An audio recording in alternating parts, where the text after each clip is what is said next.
अगर आप भी चाहते हैं नए वीडियो एवं नए ऑडियो देखने एवं सुनने के लिए तो हमारे गोल्ड स्टूडियो चैनल को सब्सक्राइब जरूर करें एवं बेल आइकन दबाना ना भूलें।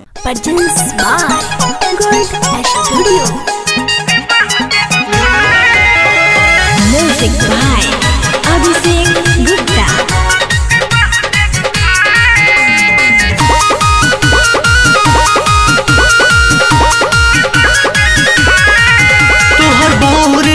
लागे ले जान तू तो बड़ो सयान हम बानी नदान तोहर बाउर रहन लागे ले जान तू तो बड़ो सयान हम बानी नदान सुन सैया बथ करिया हमारा से नहीं सहाय न सहाय लगावा जानी जो हम तो बानी कमजोर के बहुत दुखाए रजऊ लगावा जानी जोर हम तो बानी कमजोर के बहुत दुखाए। हट ना महाराज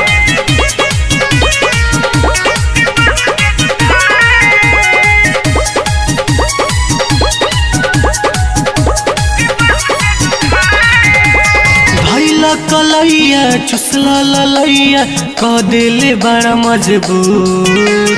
नहीं सहाला भीतर जब जाला काहे तंग कर लो जोर पिया भैला कलैया चुसला ललैया कह दिले बड़ा मजबूर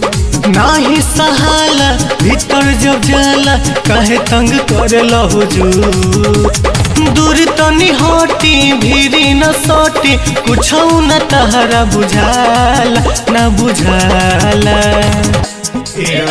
लगावा जानी जो हम तो बानी कमजोर के बहुत दुखाए लगावा जानी जो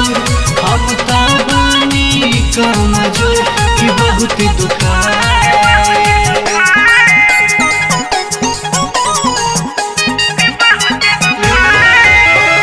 म्यूजिक बाय अभिषेक गुप्ता।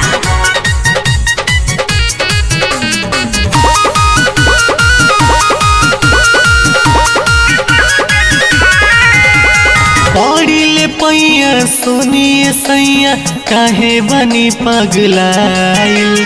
सूरज देहाती रजनी सैया तोहरे लबानी आइल अब करात पर सुतबो न कनी पड़िल पैया सुनिए सैया काहे बनी पगलाइल राज दीवाना रजनी सैया तोहरा लबानी आइल हाय राउर में हर बोनी नहे हर हमसे न कुछ कहाला न कहाला लगावा जानी जो हम तो बानी कमजोर के बहुत दुखाए लगावा जानी जो हम तो बानी कमजोर के बहुत दुखाए।